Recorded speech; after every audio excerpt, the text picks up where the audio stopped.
Hi, I'm Jamelia, and you're watching The Celebration Chair.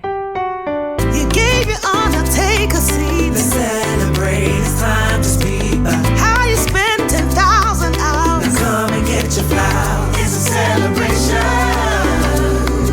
and you're the guest of honor. It's a celebration. Now come and get your flowers. What's happening, people? I go by the name of Jazzie Zonzolo, and today we're honored to welcome a true icon to the Celebration Chair. She's a multi-platinum selling artist whose voice defined an era, delivering global hits like Superstar, Thank You, and See It in a Boy's Eyes. Jamelia's incredible career has earned her multiple Mobile Awards, Brit Award nominations, and internationally acclaimed as one of the UK's most talented and celebrated artists. But her impact goes far beyond music. She's a trailblazer who used her platform to champion important causes, advocate for women's empowerment, and inspire a generation through authenticity and resilience. From gracing stages across the globe to becoming a powerful voice in media and television, Jamelia has continuously evolved while staying true to herself. Today, we're here to celebrate her legacy, her journey, and everything she continues to achieve. Ladies and gentlemen, please give it up for the one and only Jamelia! Yo! What an intro! Come on now! Listen, you know them ones there like, we had to. It's Thank only you, right. How you doing, man? Yeah, I'm good. Yeah, you I'm good? Yeah. Good to see you. Yeah, you too. I feel like I haven't seen you for ages. I think the last time I saw you was, I think we did a show at Kojo. Oh my do you remember? gosh, We did like a yeah. little, I think it was what was it? It's like a fun house. Fun house type of thing. Yeah. We did that. That was really that was fun. wicked. That was really fun, man. How's everything, man? Life is great. Yeah? Life is great? Life is great. Yeah? What you been up to, man? So, to be honest, the biggest thing that I've done in the last, I'd say, like 12 months was just I moved out of the country. I left, and it's just been the best decision. Yeah. Like I've just spent some time just with my children, just preparing for this year, to be honest. That's amazing. So where you moved to? I moved to Dubai. What? You got the sun now and everything. Yes. Yo. So what made you like make the move? Honestly, I just felt like there was nothing left here for me. Yeah. Like there was no big draw, like, and also like when it comes to like work and stuff, I can commute, I can take a plane. It's not just not a plane that for the serious. day and then just No, but for real, like it's 7 hours. Sometimes it can take that to get across London. Yeah, like, very true. Very true. It's not that serious. But I just had enough. Yeah. I just had enough, and I love Dubai. I've been traveling there for like 20 years, and obviously there are other places around the world that I could have went to, but for myself, I've got 4 daughters. For myself and them, I just felt like it was the best place for us to go, and I got no regrets. I could imagine, because I know I've got a few friends that are in Dubai now, and they are just kind of enjoying life right now. They got nannies, they got drivers. It's crazy. And it's normal. It's not. Look at the sun. You know that now. It's like it's just normal. It's normal. Like, and the thing is, it's like, obviously I think about myself maybe like this time last year, and the me now, I'm like that's not, it's normal for me to just to chill. I have no anxiety. I'm happy beyond belief. I just feel every day like I just feel so blessed, and I've always been someone who, I really appreciate my life. I appreciate all the things that I have, and but going to Dubai is just like another level. And I feel like I'm truly at rest and I'm truly free, which is way more than any. I feel successful. It's the first time in my life that I felt successful. That's which might crazy. sound mad. That sounds crazy, because you've been successful from way back. Do you know what I'm saying? Like, honestly, man, that's amazing. Also, as well, like, whilst we're talking about Dubai, I could see the glow. Yeah, we have to talk about that. Like, the glow. How do you stay just? I'm gonna be real. Man, them heard that you was coming on the show, and they said, brother, you got to ask her. Yeah. How do you stay so young? So just so we know, I know they say to not ask a woman's age. No, I don't. But how old are you? I'm going to be 44. Damn! In a couple of days. Damn! Yeah. Do you understand? Like you don't look 44. I know. Do you know what? Genuinely, I just think it's the way that I move through life. I'm not a bad mind person. Yeah. I'm not a gossipy person. I just mind my business. I mind my, what's that song? Drink water and mind my business. Like I literally, it's literally, I believe, like, you see, when you like focus on the good in life, I feel like it shows. I really do. Yeah, I don't have no like big secrets. Like I'm not. No, because I was gonna ask you, because I was like, listen, obviously we all know black don't crack. Yeah, we know this. Like that is something that we've all had. Yeah, but I know people are watching now and they want to know what water you drink, what cereal you have, what bed sheets you sleep in. No, this is the thing. I say like I don't do anything, but like things like I don't eat like processed foods and stuff like that. I do have like a very in-depth skincare routine. I sleep on satin sheets and This is what I'm saying. So now you're thinking, well, maybe I do. Maybe I have got something to do with it. That is crazy, man. Listen, I want to take it like way back now. Like this is before the fame. Take us back to like your early days. Like what was just life growing up as just Jamelia? So I grew up in inner city Birmingham. I had a beautiful childhood. Like my memories of looking back on my childhood, like I just loved it. I grew up, so my parents are Jamaican, but I grew up with just my mom. And my mom's just like a typical hardworking, 80s, 90s single mother. And I was very fortunate to be able to watch her go from unemployed to the manager at the place she volunteered at. Like I watched her work her way to the top, and I think that's where I get my work ethic from. And so by the time I was 15, my work ethic, I'd already inherited that from my mom, and so to go and work hard and pursue a career in entertainment was never an issue. Was that always the plan though? For you to, No, not at all. But my upbringing, I had, so I'd say that my environment was very Jamaican and very Rastafarian. So like I loved it. Like the Rastafarians, we have like a real sense of community and a real sense of responsibility when it comes to children and love and showing love. And so I really felt really loved by my community as a child, and it was beautiful, really, really beautiful. So that's proper. That's proper. So did you ever, this is just random, but did you ever think about the locks? I had locks. I had locks you had down to locks? my bottom. For real? And then at what age? So from birth, and then I think when I was about 7 or 8, my mom wanted me to go to a Catholic school. So that snip. So that I could get into the school. Like I couldn't be as a Rasta. Would you get it back? Do you know what? So honestly, so many times I think about like just locksing up, just for the fun of it. Just come and join the gang, innit? Like, you know what I mean? I think locks are beautiful. So like I wouldn't be against it. I think but I enjoy doing like different styles in my hair too much at the moment. So but it's definitely something I would do. That's amazing. I also wanted to know, when was the first moment you realized you could actually sing? I remember the moment like it was yesterday. So I think Talk me through it. I think I was about 8 years old. I was in my back garden and I was singing a Mariah Carey song, and then my next door neighbors ran outside, because my next door neighbors were like the rich people on the road. And then they were like, "When did you get the Mariah Carey CD?" And I was like, "We haven't got the CD." And so, they thought I was playing the CD, but it was me, and I was like, "Oh." Maybe I can see. And then so, and mom, like in our house, we didn't have a TV until like maybe my teens.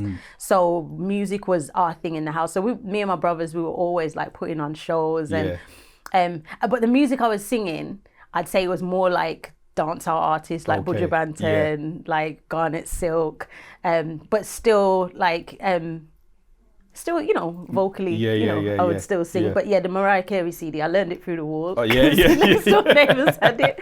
But and then my passion for singing was very apparent from I was very young. I was always singing. How old roughly? I'd say so. From my memory, I think when I was about 8, I really started like wanting to perform all the time, just in the house, like to my mom, like not actual performances. And then and it was just a passion of mine. It was something that I would do when I was 12. My dad bought me a karaoke machine, and I'd record. This is like giving away my age now. This is like back in the day. But I would record onto cassette tapes, and then I'd put this. And some of your audience are gonna be like, what is that? And I'd take the cassette tapes, I'll put them in my Walkman and pretend that they were my album. Okay. So I'd be walking around. So you envisioned like what's happened now, kind of This is thing. it. I kind of manifested it before I knew what it was. So that was like around 12, 13. And then when I was 15, so I would always be singing. All my family, knew that I could sing. And I came to London, came to Notting Hill Carnival. Yeah. And so this, sorry to cut you. So at this point, you was still living in Brum. In Brum, and then you was just coming to London just for the carnival. Just for carnival. Okay. Well, I was actually in London for the summer holidays. Okay. So we would come down for the summer holidays. Yeah. And then carnival was at the end of it, and then I'd go back home. So so we were there. The Rampage stage was there, and my cousin just went up to the DJ, I can't remember his name, sorry. And she was like, oh, my cousin can sing. And I was mortified. I was just like, oh my gosh. And then I just found myself on the stage with the mic. And I was just like, oh. Because that's a lot of people, It was That's crazy. As someone who had never performed, I'd never performed in public. I just sang to like my family. But then I was just like, okay, let's go. And I sang Right Here by SWV and Weak by SWV. Was there an instrumental? Was that a cappella? No, it was just me. And it just so happened that an A&R guy from EMI was in the crowd. He came through the crowd, found my mom, and he was just like, listen, I wanted to come in for a meeting tomorrow. Tomorrow, because we were going home. But wait, so... I guess it was the Monday. Technical, so I'm like, so it was bank holiday Monday. I guess it was the Monday. And then the next day we were in there, in the offices, like me and all my aunties and stuff like that. There's just a bag of people. They're like, yes, she's going to be a star. Literally. Well, so he was just like, look, I want to offer her a record deal, like just now, like that. Like now, it was immediate. And my mom was like, she's not signing. My mom's Jamaican, and she was just like, she's not signing nothing. And she needs to pass her GCSEs. Now I'm not saying I was a bad child at school, but I wasn't the most serious. Okay. I wasn't the most serious. I passed everything with flying colours, and and I'm really glad that my mom ensured that I did that, because she just wanted me to have something to fall back on. But so I did, and then as soon as I passed my GCSEs, showtime. So from there, so I'm guessing it was August. It was August, and then you go to school at this point for the whole year. So you do a whole year after hearing like, yo, the record deal is here. So even though I hadn't signed my actual record deal, I did. They gave me something called a development deal, which my mum let me sign because they were going to give me £600 a month. £600 a month at what age? 15. Try know that was not my money. That's the straight. As black people, we already know that's going straight to the family. Straight. I'm going to give you £5 every month. literally. But I could, like, my mum would let me, like, if I wanted to get a pair of trainers or whatever. And to be honest, as I said, I grew up seeing my mum hustle and work hard. So it was a beautiful thing for me to be able to relieve her of any of that stress. She didn't have any money worries from that day forward. And, I was really happy to help. It wasn't, even though, it was hers, like, she was taking the money. It wasn't, I was never grudgeful about it. It was kind of like, I'm a child. Like, of course. What do I need £600 a month for? Do you know what I mean? So let me ask you this, So you go back to school. You you got this development deal. I just want to know, like, how did you, like, when you go back now, are you gassed or are you keeping this, like, under wraps? So, and this is, you see, I gotta tell the truth. Yeah. The reason why my mum took the money, the first thing I did was I bought everyone in my class trainers. For real? Yeah. Oh, Yeah, you was yeah. balling. Yeah, for 1 month. So I got access Yeah. to my money for 1 month, and yeah, that was it. So yeah, I basically let everyone know. I was know just them like, brethren were happy.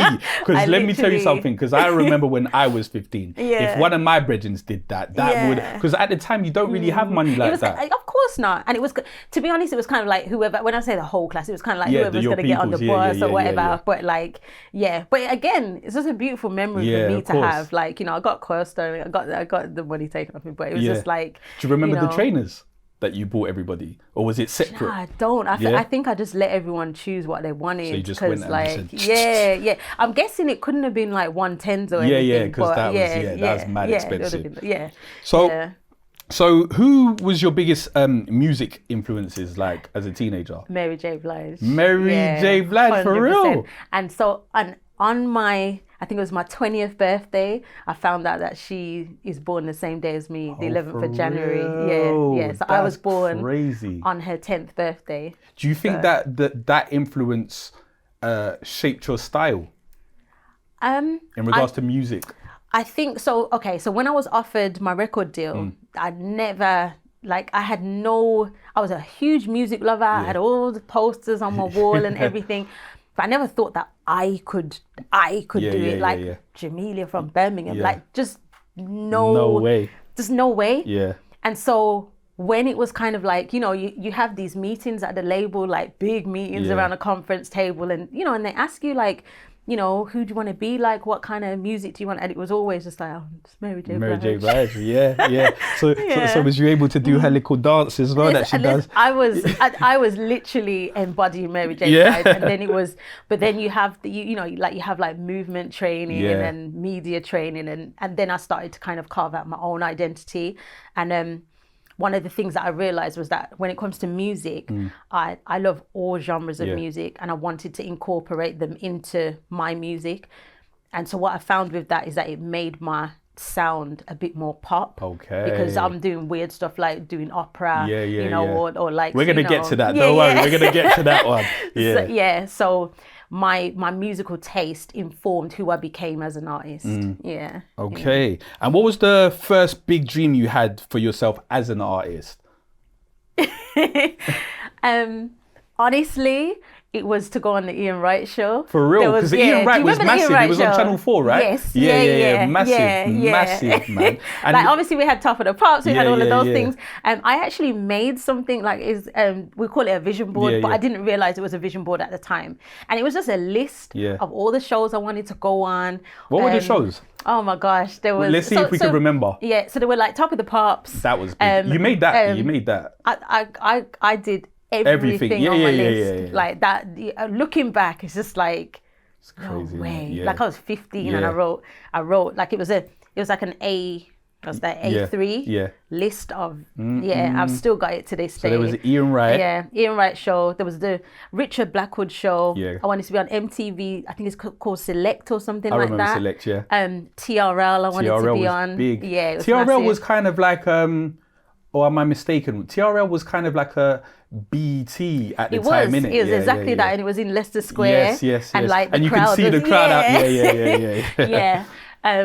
What else? There were like actual TV shows that I wanted to go on. Like, I don't know, maybe I'm getting confused because what I did from that point was every year I would write a vision board, and to this day I still do a vision board. Happens. Yeah, and I still do it because it's just manifestation, and it's just, you got to put it out into the universe, but also be aware that you have to take action. I think a lot of people do try and do manifestation and like, I want £1 million, and then they sit back and wait for the £1 million. They don't do nothing. Yeah, do you know what I mean? But I think, when you realize that God has given you the talent to go and actually do the things that you want to do, I believe that when you are clear about where you're going, you will head in that direction, and you'll take action that aligns with that direction.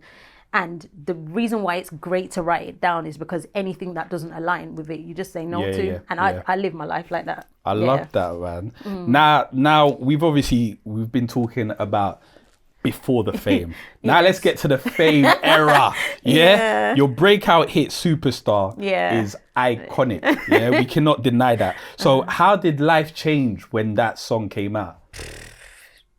Everything changed. Everything changed from being recognized in public. And I think you have to understand, as an inner city, you know, second, third generation Jamaican girl from Birmingham, like it was such a shell shock, you know. I didn't know how to manage my money. Like, so my mom gave me and sorry to cut you, at this point that Superstar is out, how old are you now? I'm about 20. Wow. Yeah. So you went to school. Yeah. We're gonna get to all the tracks and stuff. So you went to school. Yeah. Then you got the GCSEs.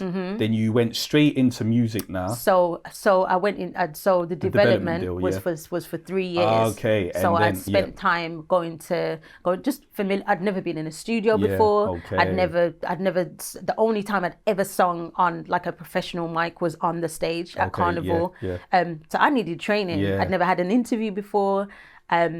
There were so many things I didn't know. I didn't know how to dance, follow a routine. To follow a routine. Shooting music videos, like all of those. Crazy, because at that time the videos weren't a joke. That was like a movie set. Honestly, we're gonna get to all of that, but like, them videos there weren't a game. Yeah, I'm so happy that I existed in that time. Yes, I can imagine. So let me ask you this. So what was the wildest fan interaction you ever had during the height of your career? Honestly, there are so many. I think the craziest one was like, so we're driving out of a festival and there's loads of fans screaming, and somehow my window went down. I think I must have accidentally done it. And someone just puts their baby into the car with me, and I'm saying to the baby, and I was saying to my tour manager, his name's Vince. I was like, Vince, stop the car! There's a baby in here. And he's like, what? I was like, I've got someone's baby. Wait, I sorry, I gotta ask this. Was it a white or black baby? It was a white baby. So I couldn't even get away with it. I had to give it back. You had to give it back, just like, hey, take it. Yeah, it was just like people did insane things like that, like, you know. Because there was no social media at the time, No. And I'd get chased. So gradually I started to realize, like, I can't do normal things. I can't just go shopping. I can't go to, I don't know, the supermarket. Like there were certain things that were like, you can no longer do these things. And again, being from Birmingham, my whole surrounding, I'm like, nah, I'm from the ends, man. What do you mean I can do? And it's like, nah, actually you can't. And this is just you can't. at 20. Yeah. So when you have this type of fame, you're still living in Birmingham at this point, right? Yeah. So how is everyone looking at you? Because it's not easy having that level of fame, because your level of fame is not the social media fame that we have now. You can't. Like, well, people are turning up in person. People are turning up to your house, because it's not, now you can see your idol or whatever on social media. So you don't need to turn up at their house, because you can see what they're doing. Someone else has filmed them, I had people turn up at my house. I would get chased, and not in a bad way. Like no one ever approached me with anything sinister. It was always love, and it was always, that's where the term fan comes from. It's fanatical. Do you know what I mean? It's like it's like a form of insanity. Of course, they go crazy. I'm still shocked at the baby. I just wanted to know where that parent was going, like, it's like there's this lustful connection. Like that woman will now, she held my baby. Not I dashed my baby in a moving car. But Jamelia held my baby. I don't know how much clout it holds now, but still. But back then, it must have been crazy. Yeah, it was a lot, but I enjoyed it. I enjoyed it because it was just, to me, just so insane. Because I also existed in this kind of this kind of duality. Like I was very insistent on going home in between my madness. I always wanted to recenter myself and go home.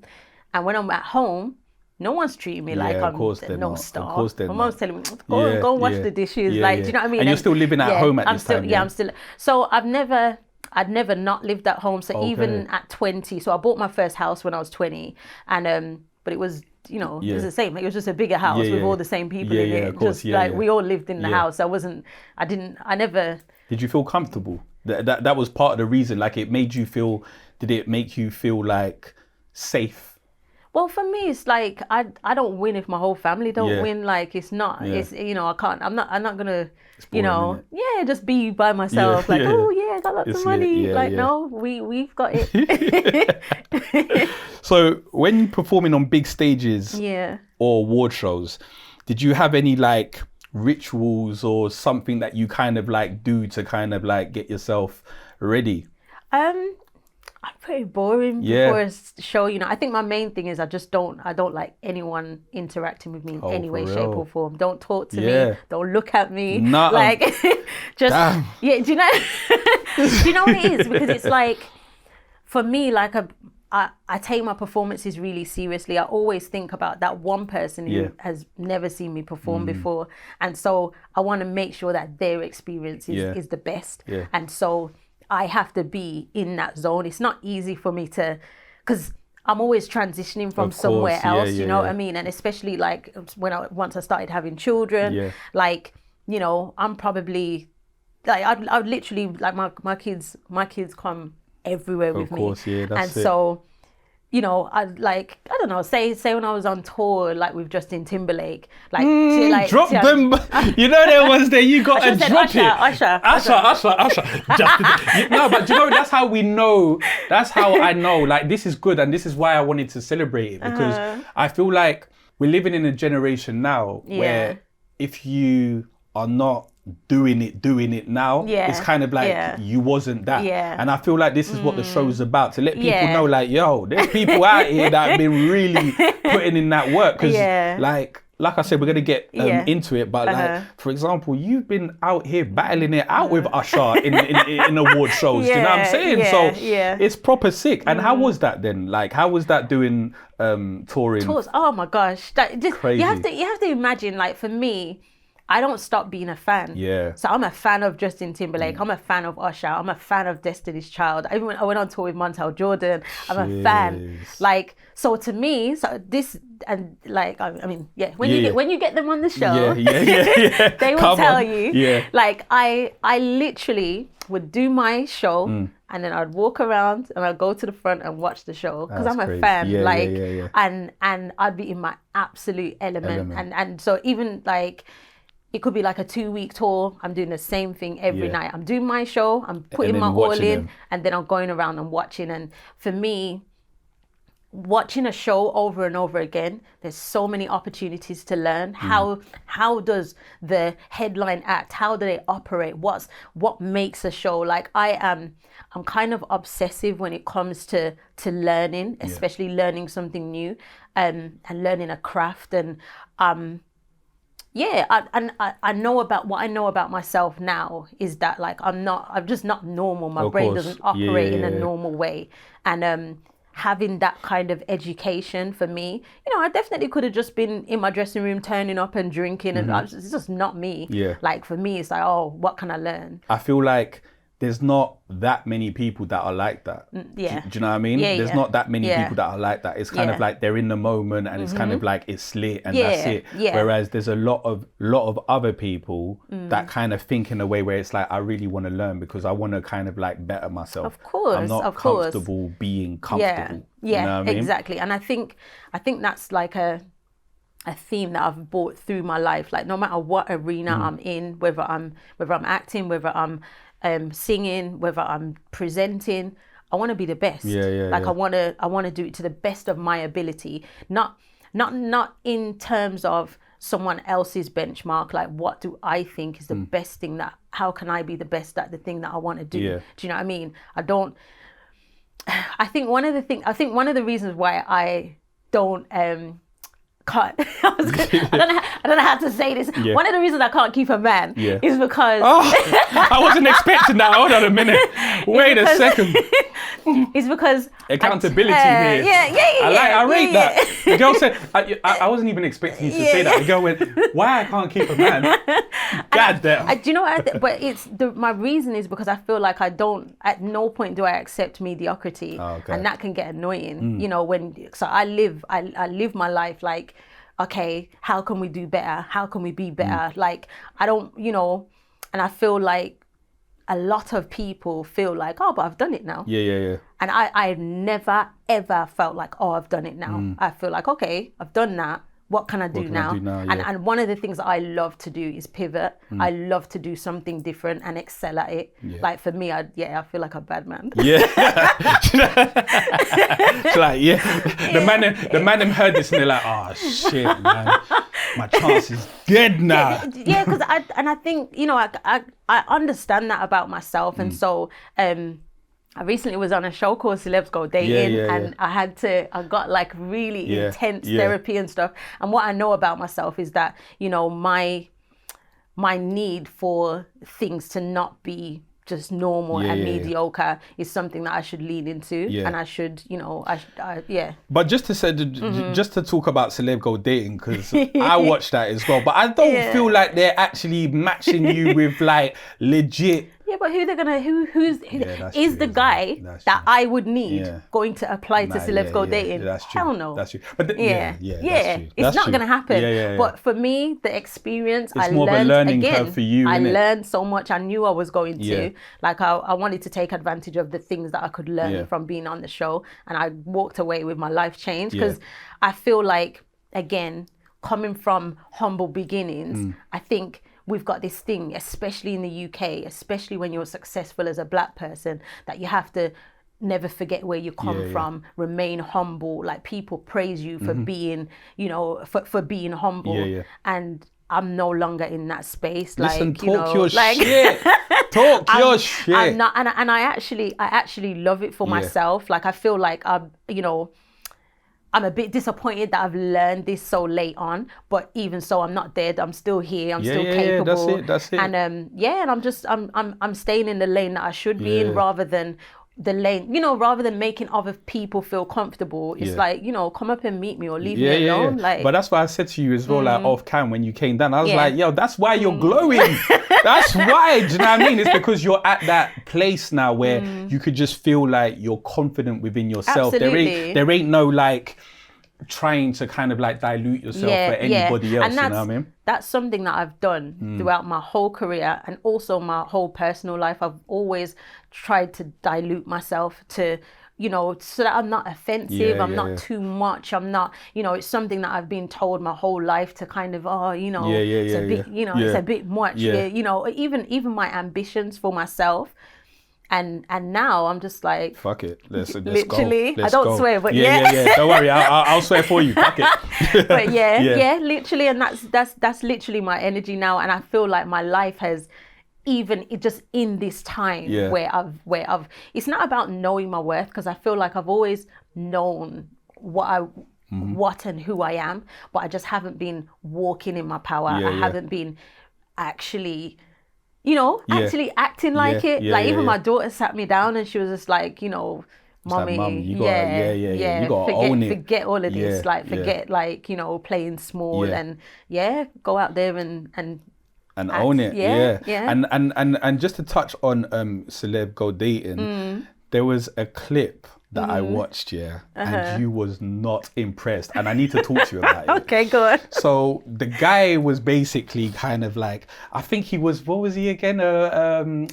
They said he was they said he's a DJ, but before I think the guy said that he was like HR or something like that. But when he sat down with you, he obviously said he's a DJ. Okay. And he was basically kind of like, from what I saw, shout out to him, but from what I saw, it looked like it was like, yeah, man, you know, I'm over here and I'm over there, and you was just looking at him like, nah, that's not it, you know.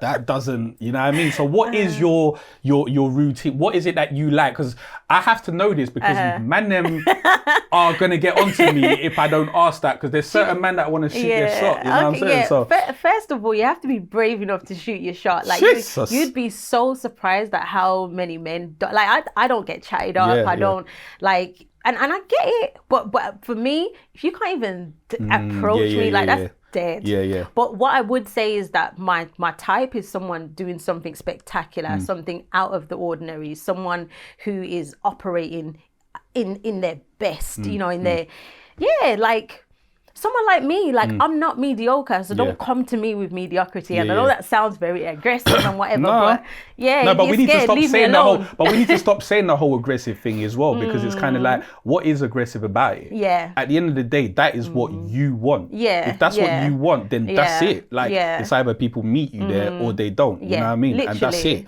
So it's nice to know that you're there, man. So man, them wherever camera we're at, I asked, so now she told you already, yeah? People ain't shooting the shot, so shoot the shot, you know what I'm saying? But also my DMs are closed. Because you know what it is? Don't approach me online, that's another thing. Approach me face to face. Like, because it's a mark of a man, like, can you actually have a conversation, you know, especially... Like I'll be at events and stuff like that, and I can literally see men drooling, and I'm like, why are you just conversating? But is that because Is that because also they might feel like they could just get parred off? Because someone can come in and just be like, yo, miss, let me talk to you. Yeah. Because remember what I was telling you before when we was talking off camera. I was saying to you how in London, a lot of people now don't really want to approach women because low key now, you don't even know what's going to happen. You might just go there on the intention of like, yo, I just want to be friendly. I just want to get to know you. Girls like, get out. You know what I mean? And that's awful. Yeah. That's awful. That's where it's horrible. at now. And I get it, but you're saying just face to face. You're men. Like you know, men used to hunt. Men used to build people chapels. Look at the women here, just like yes, sis, yes. Men used to go to war. Like, you know, being rejected. I'm sorry, that's a very small price to pay. I also do believe that if someone was to approach me and I wasn't interested, there's no way on earth that I would respond in a negative way. I always do feel like, it's quite sweet that you've approached me. Do you know what I mean? And to be honest, like 9 times out of 10, I'd probably give the person my number. Because I wouldn't. I'd think I know it was a brave thing for you to do. Like, yes, I'm not like that. I definitely wouldn't be like, get out of my face. Like, and last but not least, just for the man them, what is your actual type so they can just hear it out? It's out there, they know already, and that's it. So beyond like confidence, and some form of talent, I like dark skinned men. I have to say that. Dark skin is. You can see her smiling. I like dark skin. I like dark skin men. I do. But dark skin is not a type. But I would say like it's what I'm attracted to. But there's way more that you have to do. Like you have to stimulate me intellectually. Like, you know, you also have to be a gentleman. And this is gonna sound bad, but you definitely need to have money because I got money. So this is it. Match me. Straight.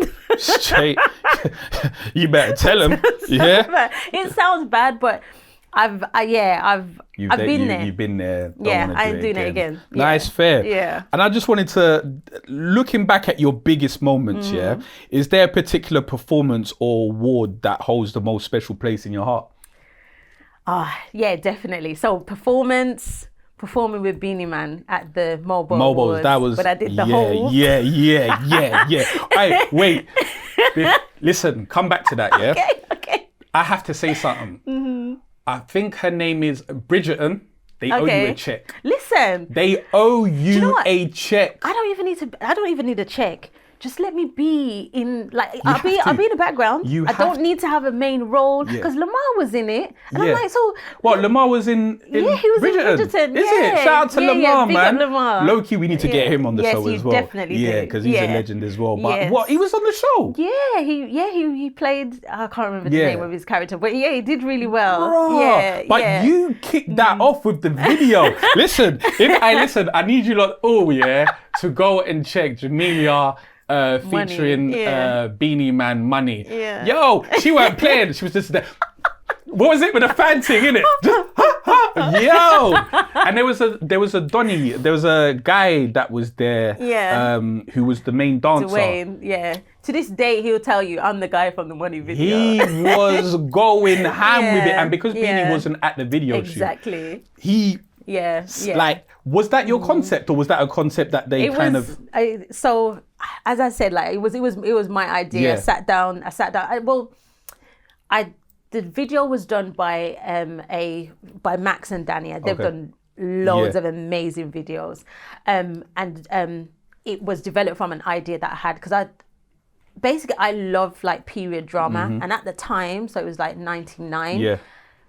I'd never seen myself, black people, black women, or just anyone of color in that kind of get up. And I was just like, I'd love to be in that kind of thing. Yeah. And so Max and Dania came back with a treatment, and I was like, that's the one. And listen, you see, filming that video. Yeah, I can imagine. Like, even to this day, like I can still, like, I show it to my kids, and my kids are like, "Oh my God, this is wicked." Like, listen, I watched that video, and so also as well, just for because I feel like a lot of people are kind of confused. So that was your first. Was that your first album, right? Yeah. So I had an album before I released Superstar. Yeah. So Money was on that album. My first single was I Do, which was like, it was me acting like Missy.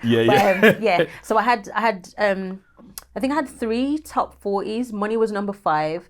I think I Do was like 11, and I had Call Me on that album as well. Yo, listen, did he ever call you? He didn't call you. Yo, listen, I was thinking to myself, maybe he should call you. Do you know what I mean? Maybe he should call you, because to write a song like you was for real. To be honest, especially then, like, I was more, I didn't have the experience to be writing. I was literally just writing songs. But I had amazing. The time of my life. I can imagine, like, because I was looking at the video, so the one with Beanie Man, that was crazy. Bridgerton, Jamelia, next season, make it happen. Then Call Me. Call Me, the video. What I was realizing with the videos is you didn't play games with the videos. So with Call Me, it was given Destiny's Child, like, you know what I mean? And I was watching, like, when I also, hold on. There was a song that I really liked as well. You featuring Rah Digga. Oh, okay. Oh, yeah, Bow. Yeah. That was on that album sick. as well. Yeah, that was. So let me tell you a story about really that. Nice. So me and Rah Digga actually filmed a video for Belle, and then basically we had to film it again because my dress was too short, and you could see everything. I don't know how someone didn't notice, but we filmed the whole video. She was in it. She was amazing. What was it the same concept? It was a similar concept. It was a similar concept. And then but the next time we filmed it, she wasn't available to do it, so I ended up just it was just me. That was a really good. That was a really good connection as well, because she was a Rah Digga, for anyone that don't know. Flip Mode, Busta Rhymes. That was crazy as well. It was a big deal to me. That was. What was your biggest, like, collab that you was just like, no fucking way? I did one with Bobby Sparks. And at the time, like, Bobby Sparks, was it Bobby Ugly? Yeah. But my biggest collaboration was definitely, for me, the one that was just like insane was Beanie Man. Like, I grew up on, like, my mom fed me Beanie Man from day, like, so that to me would always be my greatest collab. But I think my most well-known person that I collaborated with was Chris Martin on See in a Boy's Eyes. Chris Martin from Coldplay. See, this is big names that you're giving now. This is why I'm trying to say celebration. This is why we're here.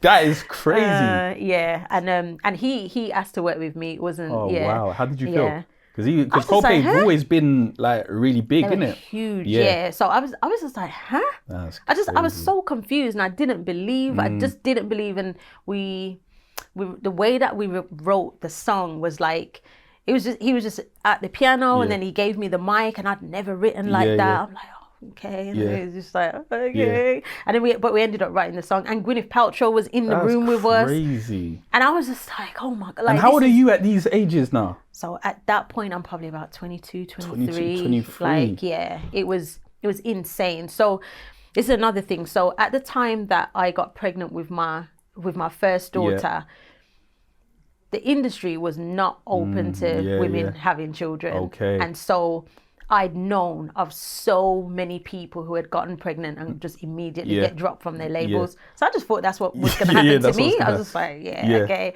And so I won my first MOBO.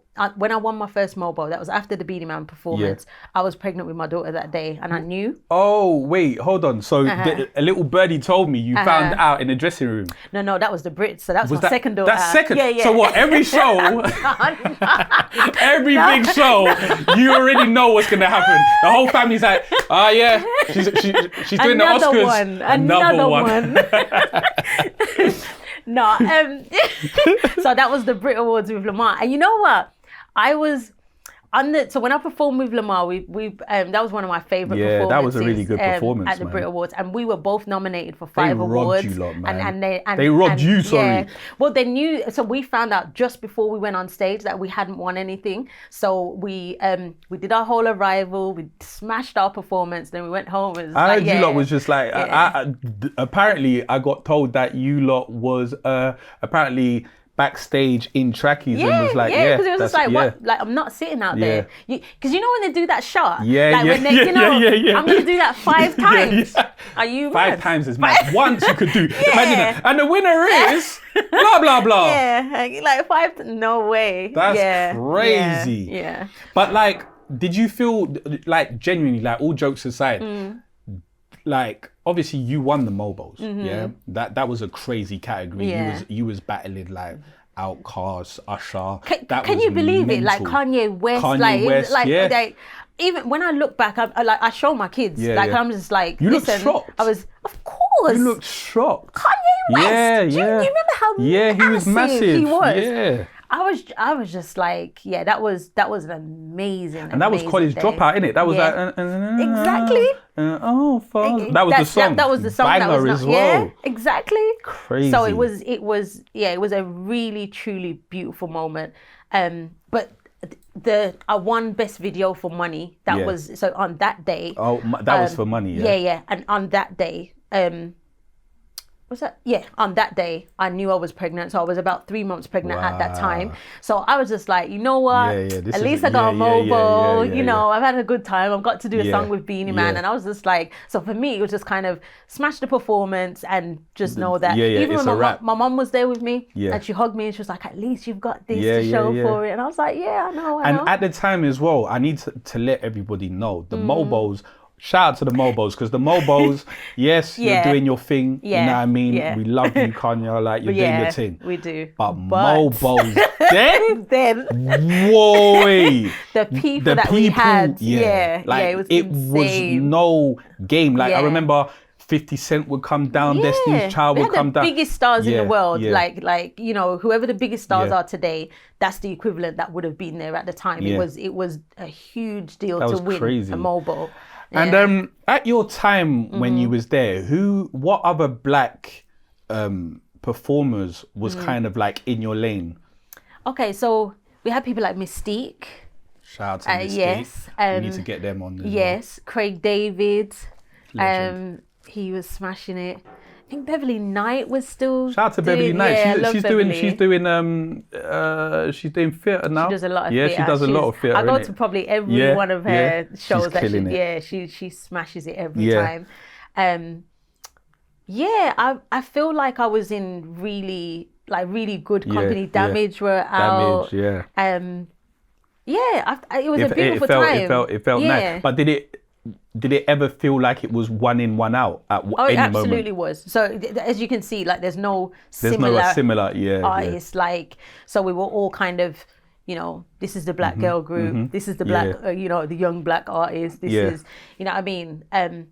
But it was just normal. That's why I love how the industry is now, because they can't even control the gates anymore. Yeah, do you know what I mean? Like, I mean, look at us. We're creating our own stuff now, innit? Exactly. You know what I mean? And it's so important to do that. Like for me, that's why I'm really supportive of like independent artists, independent media, because that's how we win. Do you know what I mean? That's how we get through the door. You know, that a lot of things are changing. The game is changed now, and I love that. I love that for everyone. It honestly, it's amazing to actually see, because now I feel like not only can you do music, you could kind of like do acting, and you can just, you know what I mean? You could do presenting. And as we're talking about that, so at what moment did you realize that not your time is up? Yeah, that's the wrong word.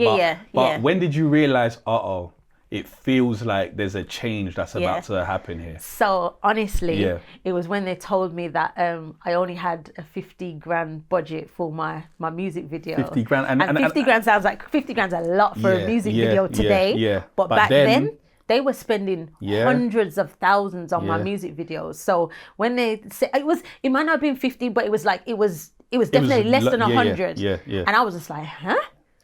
You lot don't want me to win. Don't want, like, you know, and the song still did okay, but it was just kind of, and I felt like the song felt like a farewell song as well. And what was the song, sorry? It's called No More. No More. So you probably don't remember it. Yeah. And it like it was top 40, but for me, I was a top 10 artist. You know what I mean? My songs went to top 10. So, and we didn't have like the same backing, the same marketing. I didn't do the press campaign. And so basically Lily Allen was coming into the same record label. And I feel like there might have been a little crossover for them.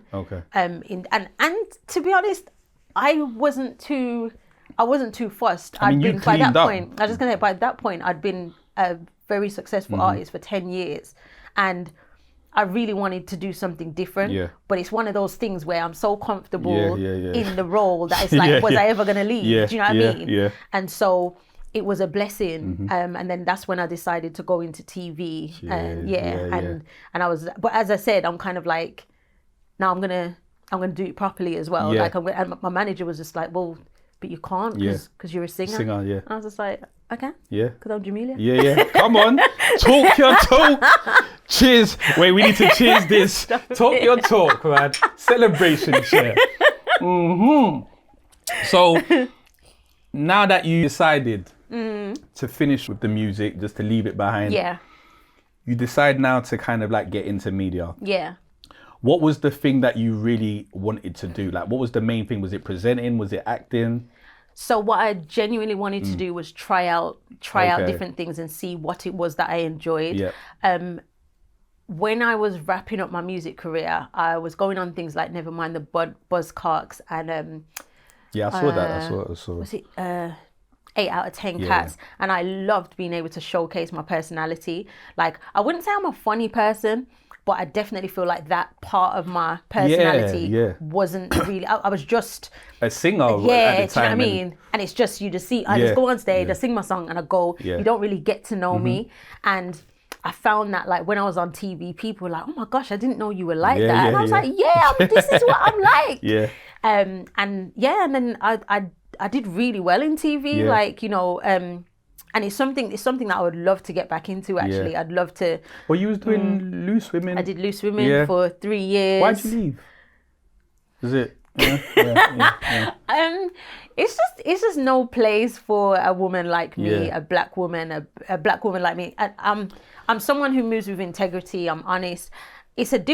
It looks like it might be a different landscape now. I love seeing, you know, Charlene and Brenda. Charlene. And I love seeing them all on there. It's a beautiful sight. Like, so big up, you know, Judy Love and Kelly Bryan. They, you know, especially when they do the shows and it's all four of them. I'm just like, listen, why couldn't I be around those? Like, do you know what I mean? But for me, it was a really difficult experience. Like every day just felt like I'm fighting. And but I had to stay because I'm the only one, and I'm, it's like that whole I'm representing, and people are always coming up to me in the days like, keep doing it, you're amazing, So I'm like, oh, I've got to. But you are representing though. You are. We're at the time, like maybe to you may feel like, because we don't obviously get to see all of that, but I'm sure, for example, I got sisters and stuff, when they get to see that, they're like, yo, that's representing, that's us, you know what I mean? Absolutely, and I get that, and I love that I was representing for people. I know like a lot of the man them on the block watch it. I've been told by so many people who have been inside that like, man, I used to watch. Oh, inside. Listen, don't get it twisted. Man them are like, yo, over the life. Yo, Jamelia, you know, hey, Jazzie. But no, it's I know it might sound like a crazy thing to say, but like it was actually really beautiful for me to hear that, like that I provided some sort of I don't know, just something for people. Like my brother was inside for 18 years, and so like he would tell me he's always having arguments because I'm like, that's my sister. Of course, naturally. Yeah, but yeah, so things like that. That's what encouraged me to kind of stay there for as long as I did. I almost did 4 years, but then it got to a point where it was just like, you know what, I can't do this for another second. I can't be here. And then when I decided to leave, they spun it and made out that like they sacked me. Okay. Because I don't know if I should say this, but it doesn't matter. When TV decides that they're done with you, they need to sever things so that nobody else wants to work with you as well. And so that portion of my career lasted a very long time where like nobody wanted to work with me. But by that point, I was receiving my royalties. I was at home with my kids. Like calm. I wasn't, you can't stop. You can't stop something that's meant to be here.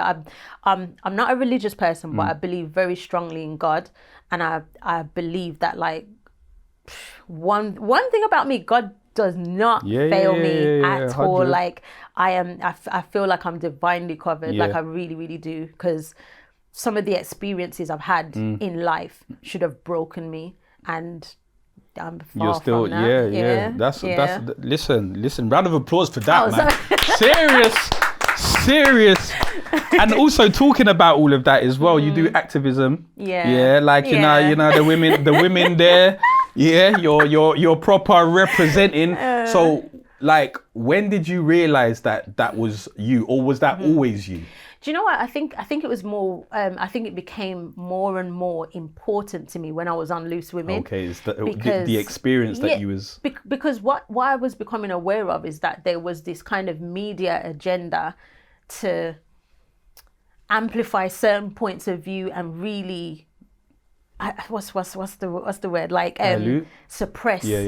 Really suppress other points of view, and it was always something that was associated with any minority, and it just didn't sit well with me. I'm someone, I really move with integrity, and I just felt like the media is wicked. They are wicked, and I couldn't support it. And there was a point where, because of the suppression, I felt like I can't be a part of this. I'm a part of amplifying your agenda, and I'm not on board. So I felt like my activism grew from that. Like it was really important for me to be like there were things that I did on the show, said on the show, because I was just like, so every I know morning, you said a couple of stuff that they weren't happy with. So every morning you have like a meeting, and you have to tell the producers what you're going to say. Oh my Lord. So you have to this meeting happens at 8:00. The show's not until like 12:30.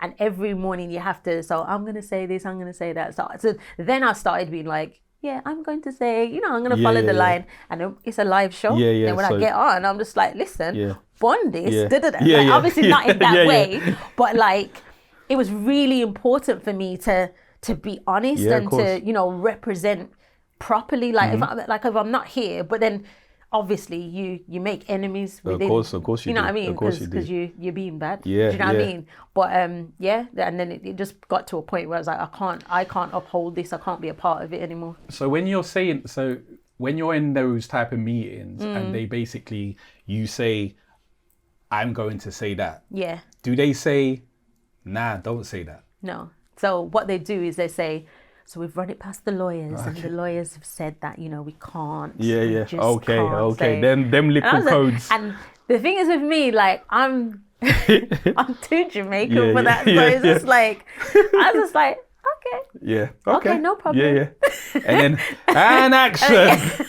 Yeah, because and there were so many times that I did things like Yeah. that, and you know, it was really important for me. And then when I left the show as well, so when I was on the show, they had no one to do my hair or makeup. Lord. So every time I was on the show, I would do my own hair and makeup. What, big IT at those? Big for real? ITV. Yeah, they didn't have, so, and I spoke about it, and Yeah. you know, the reason I spoke about it is like, you guys have to do Yeah, better. of course you do. You know do. what I mean? And then they kind of made it out like I was lying because tutus, there's Yeah, people yeah, in there. yeah. But I'm just like, but I'm glad that you now have someone in the room doing hair and makeup for your black people, for you know, and it was really, so like, I think that's what fills my heart Yeah, of with course, joy. When yeah, I yeah. watch it now, I'm just like, yeah, man. So Pauline Briscoe, she's a makeup artist, Okay. and she's incredible. I've worked with her so many times, and she's like a resident Over there makeup now, artist yeah? at Loose Women. Come on. And she's also doing incredible things. She's actually like on This Morning, Yeah, and yeah, you know, yeah, doing yeah. her little, and I love it. And for me, it's kind of amazing. like, I'm not saying it's because of me, No, but but I you know that I sparked kicked it. her. You yeah, sparked- do you yeah, know what I you- mean? I kicked a hornet's nest at some point. That's it. What's the biggest misconception people might have about you? It's, to be honest, I think whenever people get to know me, I think they're very surprised at like my life experience and my connection to where I grew up. You know, I don't know if it's a misconception though. I just feel like people aren't aware of like where I'm from. I think that I present as someone who's quite, I don't know, maybe like middle class. Yeah, yeah, yeah. Do you know what I mean? And whilst I understand that I am, my connection to where I came from is very, very strong. Yeah.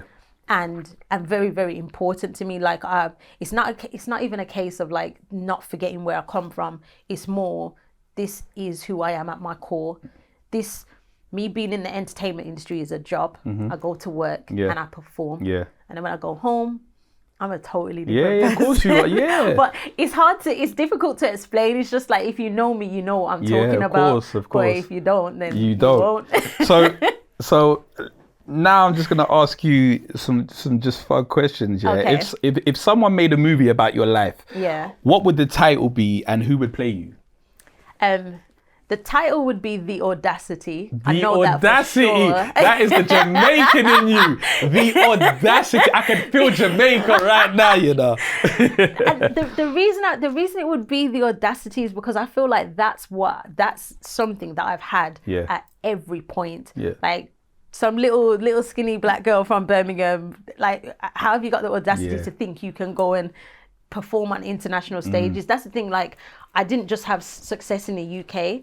I had success all over around, the world. yeah. Do you know what I mean? I went everywhere, and it's When we're saying over the world, listen, New Zealand, I had Australia, number ones. Yeah, do you know what I mean? Like, that's a big deal. Yeah, That's crazy. Yeah, it was, and for me, it was the reason. I believe that the reason those things happen is because I believe that they could. I Yeah. had the audacity to believe that. Yeah, even me. Yeah. Even me, I can go and do this. Yeah. And what I love about that is that, you know, even like now, there are a lot of current artists, and like, if I ever get the opportunity to meet them or Yeah, talk to them, they just say such beautiful things Yeah. to me, and I'm just like, I'm so glad that I did it, and I'm Yeah. so glad I had the audacity and went through. Like, you have to. So when I was about 16, I did a performance. It's called a showcase. Okay. And you do a performance to all the industry people, so people from other record labels, people from magazines, and I remember doing my performance. It was, you know, doing my performance. I came off stage and I overheard two men talking, and they didn't know I was there. It was like, you know, yeah, she's great, but, you know, she'll never be successful. She's way too dark. Wow. And I was just like, but for me, it was like, oh, okay. Yeah. And I ended up like working with that guy. Never ever mentioned it. Oh, you never mentioned it? Never ever mentioned it. That's Because it was a real just like, sniper, you know. you're just gonna have a front row seat to what you believe. Do you know what I mean? And so I feel like I've always just had the audacity, and then to go from music to then the TV industry now, and I act now. Yes, we didn't mention. Love it. Yeah, you do. Hollyoaks, right? So I did Hollyoaks for a year. I've got a TV show coming out in March that I've just done with the BBC. Really looking forward to that, and I definitely want to do more acting. Yeah, well, let's talk, man. Let's talk. Yeah, you know what I mean? We get you like a something. I've been waiting. Yeah, no, don't worry. We got to hook something up, man. Yeah, I didn't know. It's only till later. I'm like, Rosh, you doing Hollyoaks? Okay, all right. Now we'll talk for sure. But again, my reason for doing Hollyoaks was I'm like a visual learner. Like I learn on the job. Like I've not been to acting school. Yeah. I know that I enjoy it, but working on Hollyoaks, oh my gosh, like the work rate but also the rate of learning. Yeah. I learned so much, and again, it was a difficult environment, but I loved it. Like I absolutely loved everything that I got to learn from it, and so I'm ready. It's intense, right? Because it's kind of like I know with Hollyoaks and stuff like it's like a weekly show. It's like every day, kind of thing. I don't know if they've changed up their schedule, but before, from when I saw it was like that. When I was in it, so they've changed since then, but when I was in it, it was on every day. So it was kind of like having a 9 to 5. Doesn't agree with me at all. You're gonna be in for 8. I'm like, what? You're gonna be like, what? She's like, I work when I want to work. What you talking about? I'm Jamelia. But even that though, like having to operate under someone else's schedule and that for a year, I'm really glad I did it, and I was doing it also under extreme circumstances. Like I was really going through trauma at the time.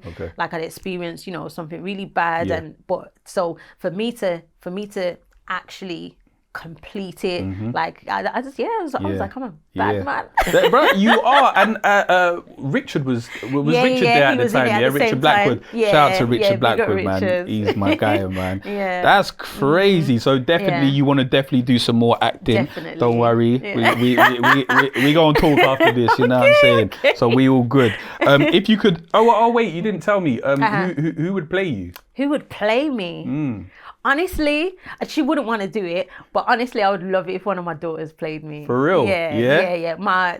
Maybe my eldest daughter, she looks the most like me. Yeah. And she's not into acting or anything like that. But for me, it would just be such a beautiful thing. I want my daughters to carry on my legacy, but not in the way of like do the thing that I did. Just kind of like, I feel it's really important, like, the world sees what I did. Yeah.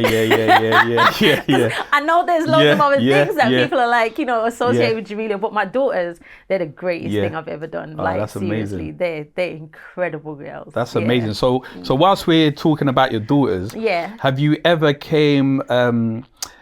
have they ever wanted to follow in your footsteps? And if they did, what advice would you give them? So none of them so far have wanted to follow in my footsteps, but so my baby, she's 2. This is going to sound so weird. From she was about 6 months old, she's been singing, and she loves to sing. She loves to perform, and I'm just like, come on. I think, this might be the one. This might happen. This might happen. She's there with the fans.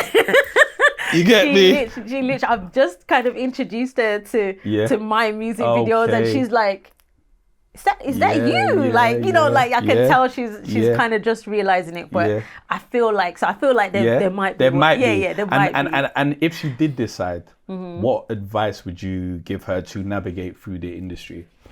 To move with integrity, to maintain your integrity. Don't do things for money. Make sure you're doing it for genuine reasons. And I definitely manage her. Like no one's. Listen, you're on a different frequency right now anyway. You're in Dubai. Exactly. So now it's just like, ain't no one playing with my baby. No, do you know what I'm saying? No, so So what's next for you, man? Like, are there any exciting projects? Like, is there any passion projects that you want to do? So as I said, I've got there's a TV. I'm saying I've got a TV show. I'm in a TV show, and that's coming out. That's coming out in spring, I think. Yeah. When's this coming out? It doesn't matter. I'll give the exclusive. I'll give the exclusive. Give the exclusive. Yeah, so I decided that I want to do another project, another musical project. Music, so, you're back in the... Hey, round of applause. You heard it here. Celebration chair, Jamelia. Yo, listen, I'm going to bring you in a film. Okay. I want a little album thing or something where I do a little skit or whatever, you know what I mean? Just little ad-libs. Wicked. They are. It's done. It's done. So what's made you... Do you know, as I said, like, it was rest. Yeah. I had rest, I had freedom, and I was able to kind of, you know, just tap into, like, what is it that you really want to do? And whilst I'm not saying I want to be out here, like, competing with the youngins to try and get in the charts and stuff like that, just a more of a passion project. And also as a thank you, like, you know, I've been so incredibly supported throughout my whole career. And like, even to this day, like, my streams are like, I think my last like Spotify Wrapped was like something like 33 million streams. Yeah, dope. Like, that's up there with crazy. people who are releasing music now. And that kind of support is just incredible. So yeah, I just feel like I've had the creative itch. So I definitely want to just put together another project. I don't know if it's going to be an EP or an album or maybe both, but it's definitely something that I'm going to do. And next year, I celebrate 20 years since I released my last album. So I was just like, why not? It's a perfect time. Yeah. Why don't you do a show? You got to do a show. Of course. I want to do a show, maybe even like a little mini tour, but maybe just a show. Yeah, just a nice show. You see, I haven't got it all like patterned yet. Yeah, that you have to do. 20 years celebrating, have a nice little show, and then on top of it as well, you can kind of like have the EP or whatever you decide to just bring it out. That's like a proper celebration as well. And I've said it now, so it's gotta be this done. is it. Now it's gonna happen, isn't it? I was in the studio yesterday, like literally, I'm literally. It's going down. That is crazy. I love it. Listen, we're celebrating your legacy today. What's one thing you want people to remember about your contribution to music and the culture? That I did it with heart, that I did it with pure intentions, and that my integrity was never compromised. Yeah. Well, there you have it. Well, listen. I got a little special something for you before we leave. Jamelia, I just want to say, honestly, from the Celebration Chair team, we just want to say, man, you've just really, honestly, you're amazing. We really appreciate you. The culture appreciates you. Stuff, you're going to make me cry. And yeah, man, listen, the Celebration Chair. Bless Here you go, man. Thank you so much. Jamelia, Celebration Chair. See you next time, man. Peace. Shabba.